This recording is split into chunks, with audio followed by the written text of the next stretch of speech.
Vamos abrir as nossas Bíblias no Evangelho de João, capítulo 14. Evangelho de João, capítulo 14. Nós estamos estudando, portanto, as últimas palavras do Senhor Jesus, os últimos ensinos dele, antes dele ser preso e ser levado à cruz. Amém?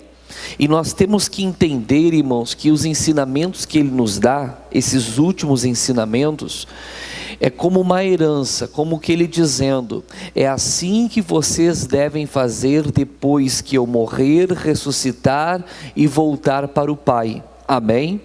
Porque nós temos que entender, irmãos, que nós damos continuidade à obra de Cristo. Olhe bem, Cristo começou a obra. Quando ele morre, ressuscita e sobe ao Pai, ele passa essa obra aos apóstolos e aos discípulos, e eles ali começam a levar essa obra por todo o mundo, e essa obra chegou até nós, agora na nossa geração. Amém? Ela nos alcançou, nos dando salvação, e ao sermos salvos, passamos a fazer parte dessa obra. Amém? E agora nós também fazemos essa obra, temos a autoridade também para dar continuidade a esta obra, e nós não podemos nos omitir, irmãos. Nós também temos que o que? Fazer. Nós temos que ter o cuidado para não nos tornarmos como aquelas pessoas que querem que a obra seja feita nelas, mas não querem fazer parte da obra de Deus. E não é assim que funciona. Deus opera em nós e também através de nós. Se a pessoa quer apenas que Deus opere nelas e não quer ser usada por Deus para abençoar outras pessoas, ela não está sendo uma verdadeira cristã, porque nós temos que amar a Deus sobre todas as coisas, mas também a quem? Ao próximo. Nós também queremos a obra de Deus em nós, mas também Deus quer fazer através de nós na vida de outras pessoas. Tanto que logo Jesus, ao ressuscitar, ele vai até onde os discípulos estavam, encerrados, com medo dos judeus. Jesus aparece a eles e Jesus disse assim: assim como o Pai me enviou, eu vos envio a vós. Então nós temos uma missão. Diga glória a Deus. Amém? Bom, aqui no versículo 12, que é o que nós estudamos semana passada, diz assim: na verdade vos digo, que aquele que crê em mim, também fará as obras que eu faço, e as fará maiores do que estas, porque eu vou para o meu Pai. O texto diz, irmãos, Jesus está afirmando que aquele que crer nele, ou seja, a pessoa que se converteu a Cristo, que se arrependeu dos pecados e aceitou Cristo como Senhor, essa pessoa passa a fazer parte do corpo de Cristo, e como integrante do corpo de Cristo, ela está autorizada por Jesus a fazer as obras que ele fez, e obras o que? Maiores. Amém?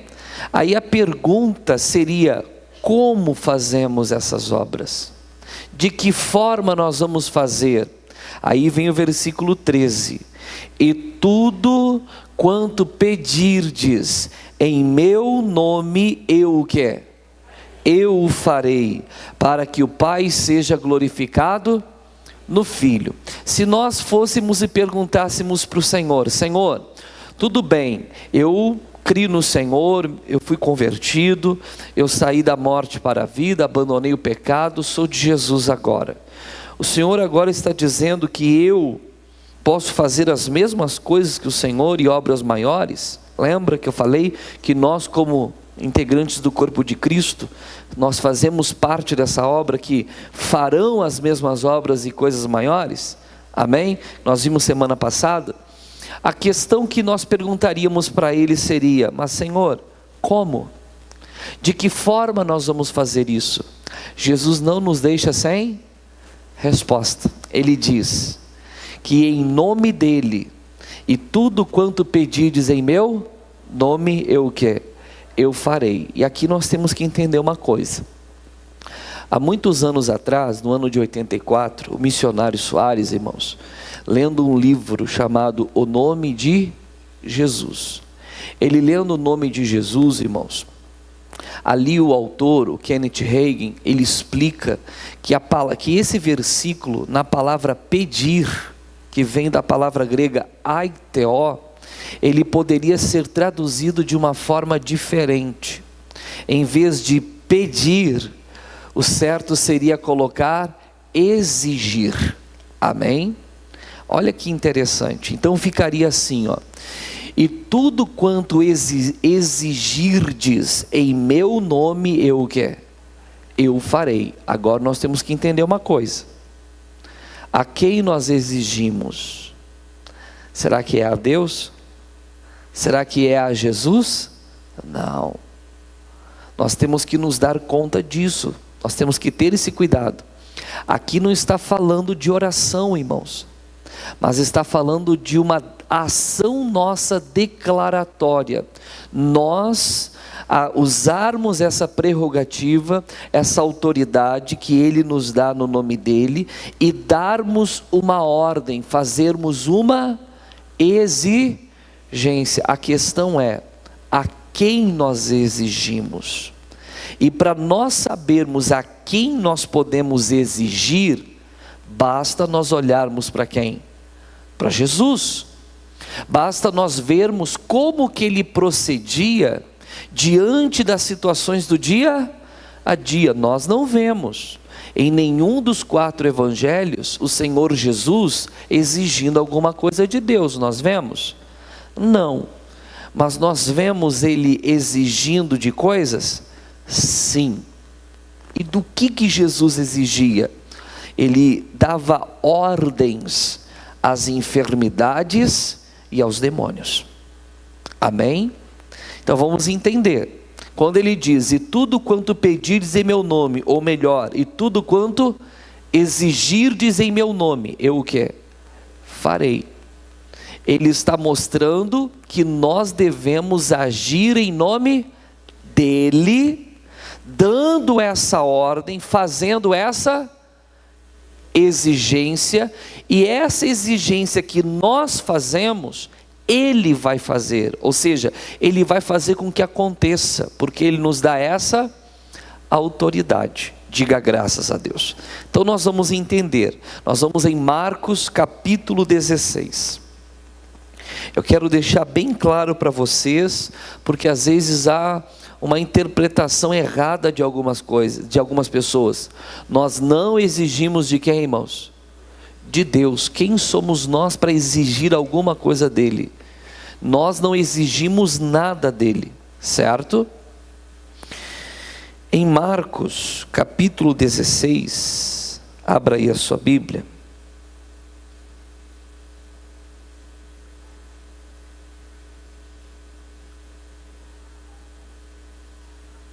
Marcos, capítulo 16.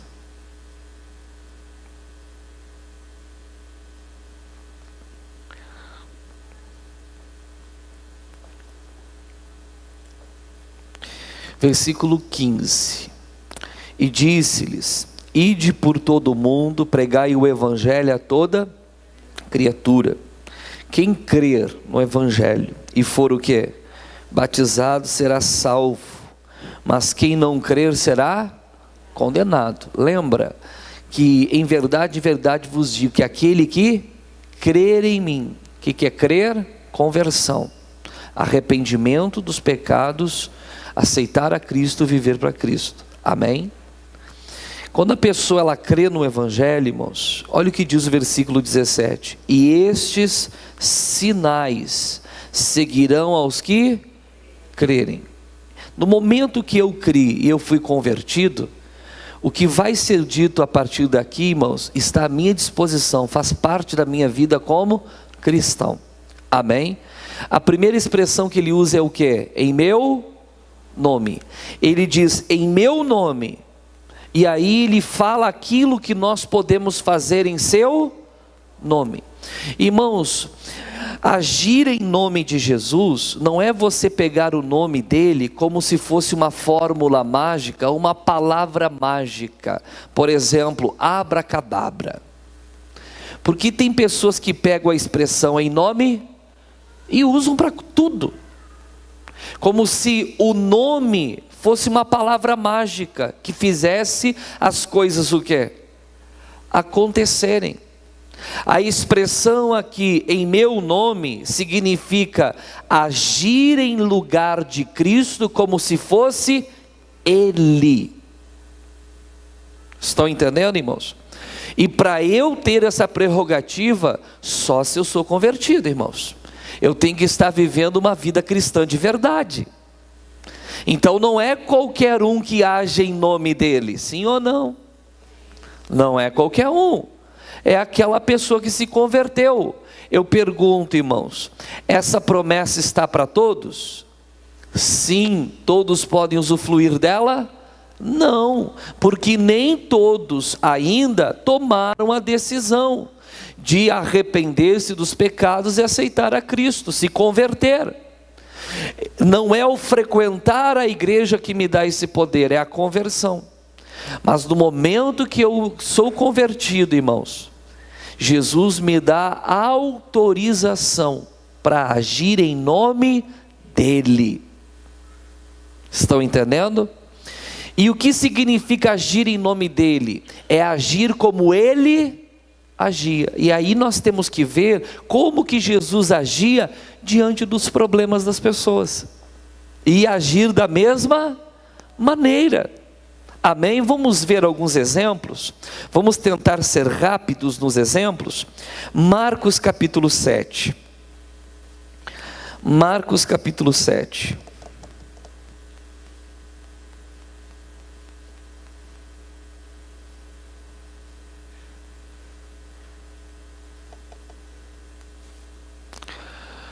O texto vai falar de um homem, irmãos, que era gago e surdo, ou melhor, ele era surdo e gago. Amém? O problema da gagueira dele era o que?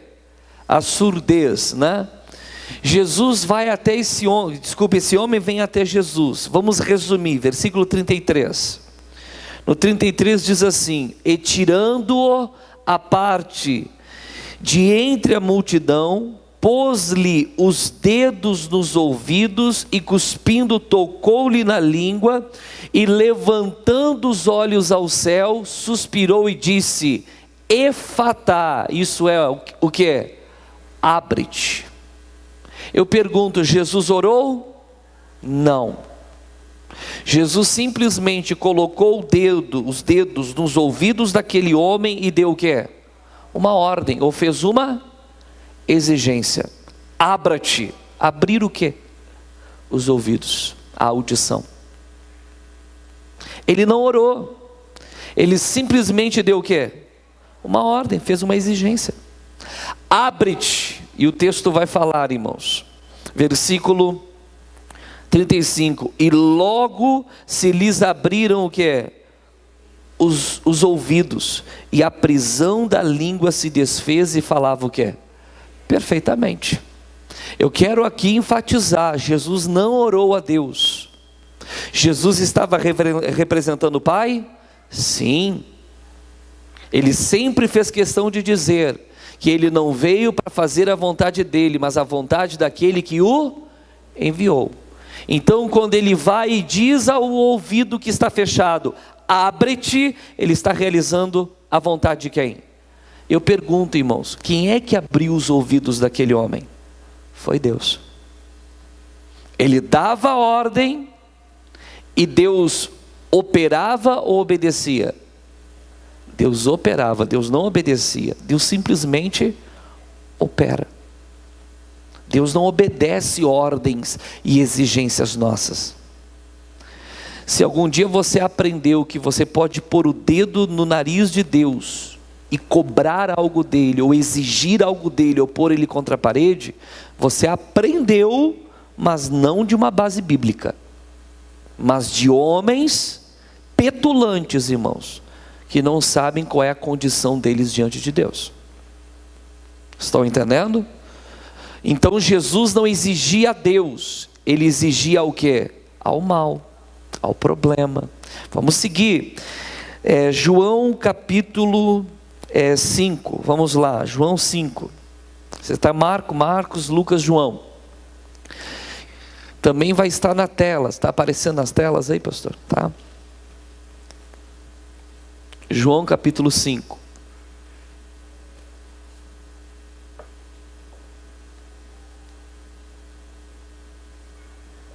Versículo 2.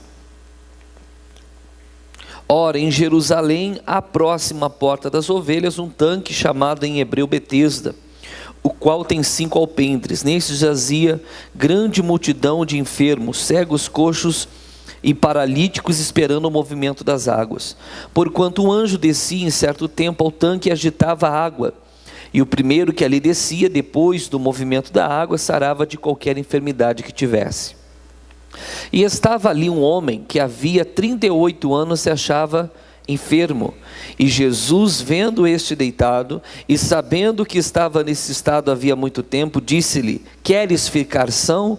O enfermo respondeu-lhe: Senhor, não tenho homem algum que, quando a água é agitada, me coloque no tanque, mas enquanto eu vou, desce outro antes de mim. Jesus disse-lhe: levanta-te, toma a tua cama. E o que é? O que Jesus fez para aquele homem? Ele pediu? Não, ele exigiu, ele deu uma ordem: levanta-te, faz a tua cama e anda. Eu pergunto, ele poderia levantar-se? Ele não poderia, ele estava o quê? Paralítico, 38 anos, tudo atrofiado, irmãos. Mas Jesus deu o quê? Uma ordem. Quando ele deu aquela ordem, ele fez aquela exigência, quem é que entrou em ação? Foi Deus, obedecendo ou operando? Somente operando, cumprindo aquilo que o Filho disse. Vocês estão entendendo, irmãos? Vamos continuar. Vamos agora no capítulo 11 de João, capítulo 11, fala de Lázaro, amém? Você já ouviu a história de Lázaro?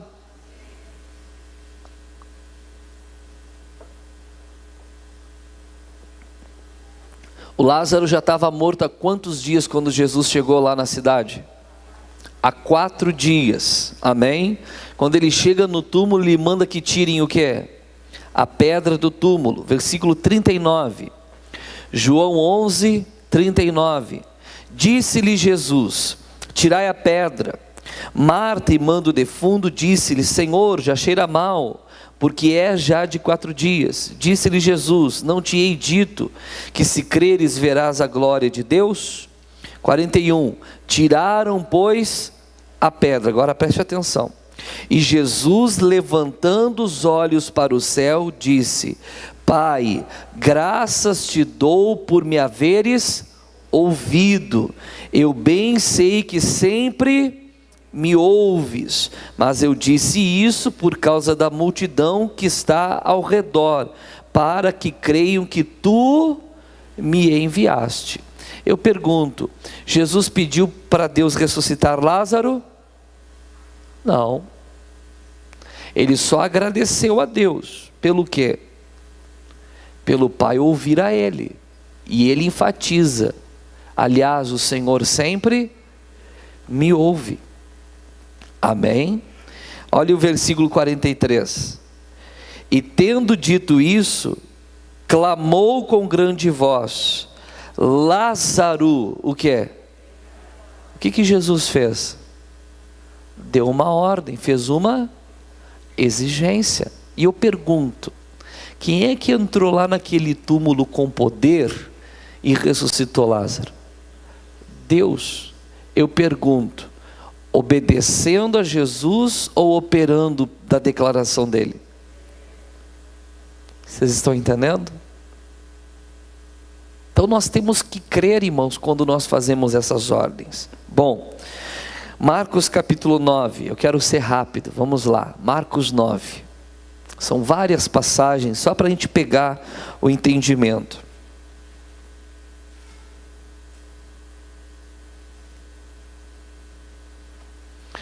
A palavra fala aqui, irmãos, que trouxeram até Jesus um menino que era endemoniado, que tinha ataques epiléticos, né? Nós já estudamos essa passagem outro dia.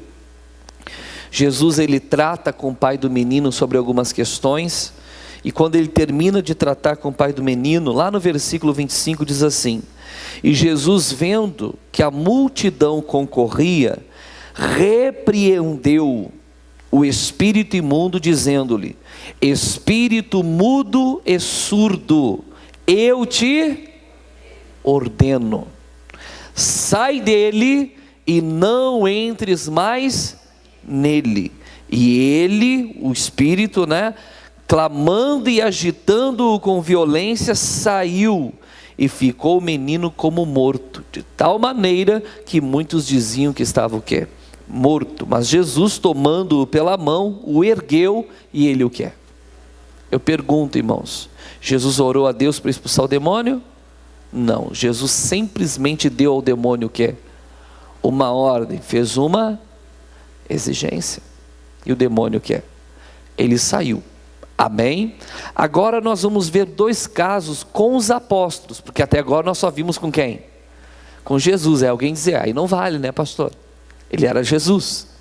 Então vamos ver com os apóstolos. Atos 3. Atos capítulo 3. Aqui em Atos capítulo 3, Pedro e João, às 3 da tarde, eles resolvem ir para o templo orar. Amém? E quando eles estão entrando no templo, pela porta formosa do templo, eles encontram um homem coxo. Mais adiante vai falar que ele estava naquela situação fazia 40 anos, bastante tempo, ele era paralítico também. E que todos os dias os familiares deles o colocavam ali para pedir o quê? Esmola. E quando Pedro e João estão passando, o que eles pedem para Pedro e João? Esmola. E o que Pedro responde para ele? Versículo 6.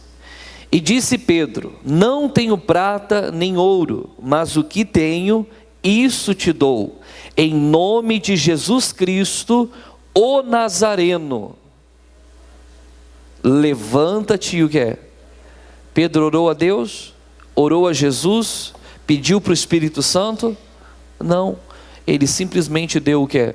Uma ordem. Fez o que é? Uma exigência. 7. E tomando-o pela mão direita, o levantou, e logo os seus pés e tornozelos se firmaram, e saltando ele, pôs-se em pé e andou, e entrou com eles no templo, andando e saltando e louvando a quem? Irmãos, olha que interessante. Pedro não ora, Pedro simplesmente dá uma ordem, faz uma exigência. Não é interessante? Vamos agora em Atos capítulo 16. Atos 16, versículo 16 também.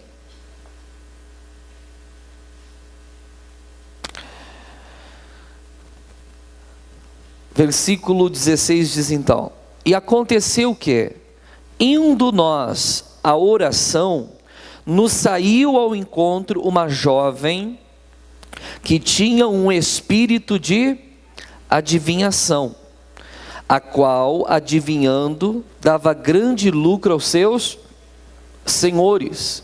Tem gente que procura essas pessoas, né? Mal sabem que aquela pessoa tem um demônio na vida dela, e o demônio conta para aquela pessoa as coisas da pessoa que procurou ela, e acerta certinho o passado, sim ou não? Mas quando fala do futuro é meio nebuloso assim, né? As pessoas não pensam, irmãos. Isso é demônio, pessoal. Coisa braba, né? Nós temos que ir à palavra de Deus. Bom, versículo 17. Esta, a moça, né, seguindo a Paulo e a nós, clamava dizendo: estes homens que vos anunciam o caminho da salvação são servos do Deus Altíssimo. A palavra dela era boa? Era boa. E isto fez ela por muitos dias. Mas Paulo, o que? Perturbado. O Paulo estava meio fora da casinha, gente? Não, a palavra perturbado aqui significa que Paulo estava incomodado com aquilo que ela falava. Como assim, irmãos? Vou explicar. O demônio não estava manifestado nela, não estava lá, ela não estava lá toda torta. O demônio estava nela. Estão entendendo? E ela agia como uma pessoa normal. E ela falava: estes homens que nos anunciam o caminho da salvação são servos o quê? Não é uma boa palavra? Só que essa declaração incomodava quem? Paulo, porque aquilo não vinha de quem? De Deus. Tem pessoas que falam de Deus, que falam da Bíblia, mas aquilo que elas falam incomoda. Eu lembro, há muitos anos atrás, numa das igrejas onde eu pastoreei, né? Eu não posso falar onde, porque eu estou gravando o vídeo. Tinha uma pessoa que, quando essa pessoa orava em línguas perto de mim, aquilo que me incomodava. Essa pessoa caiu, irmãos. Estão entendendo? Não é porque fala de Deus, não é porque até cita a palavra de Deus, que realmente venha de quem? De Deus. A Bíblia diz que o Espírito de Deus testifica com o nosso Espírito, ou seja, quando a palavra vem de Deus, o próprio Espírito de Deus confirma ela onde? Dentro de nós. O perturbado que Paulo fala aqui, que ele estava, era incomodado. Ele estava assim: essa menina está meio esquisita. Isso não vem de quem? De Deus. Versículo 18: e isto fez ela por muitos dias. Mas Paulo, perturbado, voltou-se e disse ao Espírito. Paulo entendeu, percebeu que não era qualquer coisa, que por detrás tinha o que? Um demônio. E Paulo voltou-se para o Espírito e disse ao Espírito: em nome de Jesus Cristo te mando o que? Que saias dela. E na mesma hora o que? E na mesma hora saiu. O Paulo orou a Deus para expulsar o demônio, pediu para Jesus expulsar, simplesmente o que? Deu uma ordem, fez uma exigência. 19: e vendo seus senhores que a esperança do seu lucro estava perdida, prenderam Paulo e Silas e os levaram à praça, à presença de quem? Tinha gente que botava essa menina endemoniada para adivinhar e cobrava. Ela vai adivinhar, mas tem que pagar aqui para mim. Coisa braba, né, gente? Aí mandou prender o Paulo e o Silas. Irmãos, vocês viram, tanto Pedro ordenou que o paralítico fosse o quê? Curado. Tem lá em Atos 9, João 14. Na verdade vos digo, que aquele que crê em mim, o convertido, também fará as obras que eu faço, e as fará maiores do que esta. A pergunta é: Jesus, como? Aí ele dá a resposta: e tudo quanto pedirdes, ou exigirdes, ou ordenardes, em meu nome, eu o que? Eu farei, para que o Pai seja glorificado no Filho. Então vamos entender. Quando eu vou orar por um enfermo, e eu digo assim: doença, em nome de Jesus Cristo saia, eu estou dando o que? Uma ordem, fazendo uma exigência. Eu estou exigindo a Deus? Não, estou me dirigindo ao mal. E quando eu faço aquilo, quem é que está me vendo fazer aquilo? É Jesus. E o que o texto diz? E tudo quanto pedirdes em meu nome, ou exigirdes em meu nome, eu o quê? Ele vai operar com poder. Ele não estará obedecendo. Ele estará sim vendo que eu dei continuidade a quê? Às obras dele. E ele, com o poder dele, vai se manifestar. E Mateus capítulo 28, versículo 18, Jesus diz assim, ó: quando ele ressuscita: é-me dado todo o poder no céu e na terra. Amém? Aí ele diz: portanto, ide, fazei discípulos de todas as nações, batizando-as em nome do Pai, do Filho e do Espírito Santo, ensinando-as a guardar tudo que vos tenho mandado, e eis que estarei convosco todos os dias até a consumação dos séculos. O que ele fala? Ele tem todo o poder, e agora ele nos manda fazer o que é? O que ele começou a fazer. Assim como o Pai me enviou, eu envio em vocês. E como que nós devemos ir? Da mesma forma que Jesus ia, seja anunciando a palavra, ensinando a palavra, mas também curando enfermos, expulsando o que é? Demônios, pedindo a Deus para Ele curar e expulsar, ou simplesmente dando ordens aos males, e ali o Senhor Jesus comprovando aquelas ordens. É assim, nós vamos dando ordem ao mal, e o mal vai o que é? Ele vai saindo. Então, irmãos, olha aqui para mim, se você vê na sua vida, ou na vida de alguém, um mal agindo, em vez de você ficar suplicando a Deus para Deus tirar o mal, o que você tem que fazer? Se dirigir àquele mal e dar àquele mal o que é? Uma ordem, fazer ao mal uma exigência. É isso que você tem que fazer. Pastor, mas vai funcionar comigo? Só tem uma possibilidade de não funcionar: se você ainda não é convertido, se você é apenas alguém que frequenta a igreja. Se você é apenas alguém que frequenta a igreja, não vai funcionar, porque o texto diz que os sinais seguem os que creem, os convertidos, arrependimento e crer no Evangelho. Estão entendendo? Ah, meu amigo, quando você entende isso, você vai começar a usar essa autoridade, e você vai saber que por detrás de você está o Senhor Jesus para cumprir aquelas coisas que você está fazendo, porque você não está fazendo por você e para você, você está simplesmente dando continuidade a algo que Ele começou a fazer. Estão entendendo? Amém, Jesus? Amém? Eu posso chegar então e dizer: eu exijo que o meu familiar se converta em nome de Jesus? Não, isso eu não posso, porque eu não posso decidir pela pessoa. Mas o que eu posso fazer? Pastor, eu vejo nele um espírito maligno que o está perturbando. O que eu faço? Eu ordeno que aquele mal saia.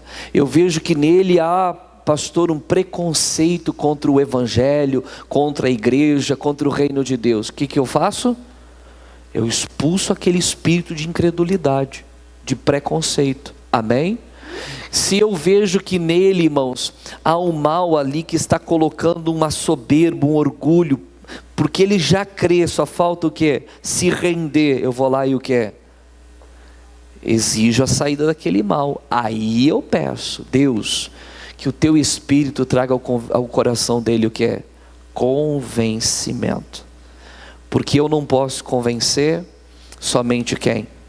O Espírito Santo. Mas eu posso expulsar o mal. E como é que a gente expulsa o mal dos nossos familiares, irmãos? É chegando na frente deles e dizendo: ô demônio, sai. Não, a pessoa vai ficar braba. Nós fazemos isso indiretamente, não na frente da pessoa, a menos que a pessoa peça para nós o quê? Para fazer isso. Quem entendeu? Você entendeu o que quer dizer o texto aqui? Então vamos, irmãos, agir em nome dele, ou seja, agir em lugar dele como se fosse ele, no nome dele, ordenando que o mal saia, exigindo que a doença saia e determinando que a bênção que Deus promete, ela se estabeleça nas nossas vidas, ela se concretize nas nossas vidas, em nome de Jesus Cristo. Amém?